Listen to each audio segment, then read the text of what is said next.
जय माता दी मित्रों, हमारे YouTube चैनल में आपका हार्दिक स्वागत है।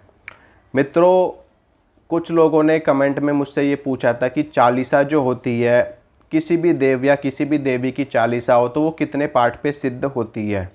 तो देखिए मित्रों, मैं आपको बताना चाहता हूँ कि जो चालीसा होती है, चालीसा हो या फिर कोई भी स्तोत्र हो, मंत्र की सिद्धि जो मिनिमम जब बताया गया है मंत्र की सिद्धि के लिए वो है 1.25 लाख। ठीक है, 1.25 लाख एक संख्या, एक फ्रीक्वेंसी है जिस पे ज़्यादा से ज़्यादा मंत्र सिद्ध हो जाते हैं। कुछ मंत्र होते हैं जो जिनका ज़्यादा जप करना पड़ता है और ज़्यादातर मंत्र जो होते हैं वो 1.25 लाख की संख्या पे सिद्ध हो जाते हैं। लेकिन जो स्त्रोत होते हैं, जो चालीसा होती हैं, उनकी जप संख्या बहुत ही कम होती है। वो कम जप संख्या पे ही सिद्ध हो जाते हैं। उसके पीछे कारण ये होता उसके पीछे कारण ये होता है कि जो मंत्र होते हैं वो छोटे होते हैं और स्तोत्र और चालीसाएं बड़ी होती हैं। उनमें पहले से ही कई श्लोक होते हैं और कई पद होते हैं, जिसके कारण वो कम संख्या पे ही सिद्ध हो जाते हैं। ये एक तरीके से देव या देवी की स्तुति होती है। ठीक है, वो स्तुति आप अपने शब्दों में भी कर सकते हैं या फिर आप किसी स्तोत्र के माध्यम से, किसी चालीसा के माध्यम से कर सकते हैं। आपने देखा होगा कि जब भी आप किसी भी चालीसा को पढ़ते हो तो उसमें उस देवी या उस देवता से संबंधित कुछ उनके बारे में, उनके प्रभाव के बारे में बताया गया होता है, उनकी शक्ति के बारे में बताया गया होता है, उनका वर्णन होता है, उनके स्वरूप का वर्णन होता है, उनकी महिमा का वर्णन होता है। तो एक तरीके से ये उनकी स्तुति होती है, उनके रूप का, उनके स्वरूप का, उनकी शक्ति का, उनके प्रदर्शन का हम एक तरीके से बखान करते हैं अपनी वाणी से बार बार बोल करके। तो उससे क्या होता है कि वो प्रसन्न होते हैं। जैसे कि आपके सामने कोई व्यक्ति है और उस व्यक्ति की आप खूब बड़ाई कीजिए तो वो व्यक्ति आपसे बहुत ही ज़्यादा प्रसन्न हो जाता है कि ये व्यक्ति तो मेरी बड़ाई कर रहा है, और वो आपके ऊपर प्रसन्न हो जाता है। प्रसन्न होने के बाद में आप उससे जो कुछ भी मांगोगे या जो भी मदद आप मांगोगे वो करने को तैयार हो जाएगा। इसी प्रकार से देवी देवता, जब हम उनकी स्तुति करते हैं तो वो हमसे प्रसन्न हो जाते हैं। अब ये स्तुति आप अपने शब्दों में भी कर सकते हैं। ऐसा नहीं है कि इसके लिए आपको किसी चालीसा का सहारा लेना पड़े, किसी स्तोत्र का सहारा लेना पड़े। जो लोग स्वयं से स्तुति नहीं कर सकते वो लोग स्तोत्र पढ़िए, वो लोग चालीसा पढ़ सकते हैं, वो लोग देवी के 108 नाम पढ़ सकते हैं, देव के किसी के भी, तो उनकी जो स्तुति होती है वो पूरी होती है। अब इसमें सिद्ध करने के लिए निर्भर करता है कि निर्भर करता है स्थान कैसा है, समय कैसा चल रहा है और आपने कितना पाठ किया है, उसके ऊपर निर्भर करता है। तो जो स्तोत्र होते हैं वो बहुत ही कम संख्या पे सिद्ध हो जाते हैं, चालीसा भी बड़ी कम संख्या पे सिद्ध हो जाती हैं। ज़्यादातर देखा गया है कि ये अगर आप इनका नियमित रूप से, अगर आप इनका किसी भी स्तोत्र का या फिर किसी भी चालीसा का आप नियमित रूप से 11 पाठ कर रहे हैं, अगर आप नियमित रूप से किसी भी चालीसा या किसी भी स्तोत्र का 11 पाठ कर रहे हैं तो आपकी चालीसा 6 महीने में या फिर 1 वर्ष में पूरी तरह से सिद्ध हो जाती है। ठीक है, अगर आप 108 पाठ करते हैं तो इसके लिए 41 दिन पर्याप्त होते हैं। 41 दिन में आपकी चालीसा या आपका स्तोत्र सिद्ध हो जाता है, चाहे वो किसी भी देवी की हो, किसी भी देवता की हो।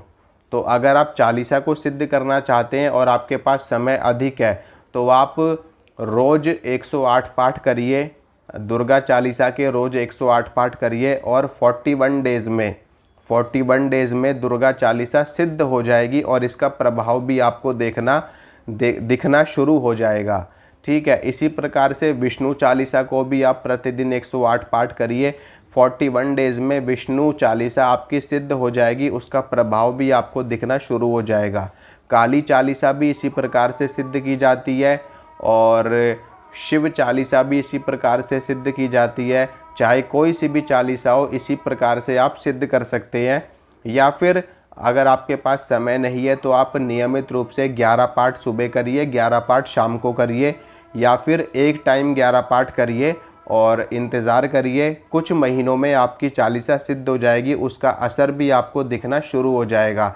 जब आपको शक्ति का आभास होने लगे, शक्ति का अनुभव होने लगे, सपने में आपको देव या देवी के दर्शन होने शुरू हो जाएं, जिसकी आप आराधना कर रहे हैं, जिनकी आप साधना कर रहे हैं, उनके दर्शन आपको होना शुरू हो जाए, आपकी मनोकामना पूर्ण होनी शुरू हो जाए, तो समझ जाना कि आप जो पाठ कर रहे हो, आप जो चालीसा कर रहे हो, वो आपकी सिद्ध हो चुकी है। ठीक है, उसी के प्रभाव से आपको वो अनुभव हो रहे हैं। उसके बाद में आप नियमित रूप से एक पाठ भी करेंगे तो आपके लिए वो पर्याप्त होगा। ठीक है मित्रों, तो इतना पाठ आप करिए। स्तोत्र आपको सिद्ध करना है तो स्तोत्र पढ़िए, चालीसा सिद्ध करनी है तो चालीसा सिद्ध करिए। इसमें स्तुति होती है, स्तुति आप अपने शब्दों में भी कर सकते हैं, अपनी वाणी से कर सकते हैं, अपने खुद के अनुभव से कर सकते हैं, अपनी खुद की सोच और समझ से भी आप देव या देवी की स्तुति कर सकते हैं। तो आशा करता हूँ मित्रों, और सबसे अच्छा पर्व तो ये नवरात्रि का पर्व आ रहा है जो 17 तारीख से 17 अक्टूबर 2020 से।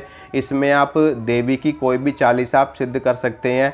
और मैंने नवारण मंत्र के बारे में बताया, आप नवारण मंत्र को सिद्ध कर सकते हैं। आप दुर्गा चालीसा के रोज़ 100 पाठ करिए, रोज़ 100 पाठ या 108 पाठ आप करिए, और 9 दिनों में देखिए आपकी दुर्गा चालीसा सिद्ध हो जाएगी।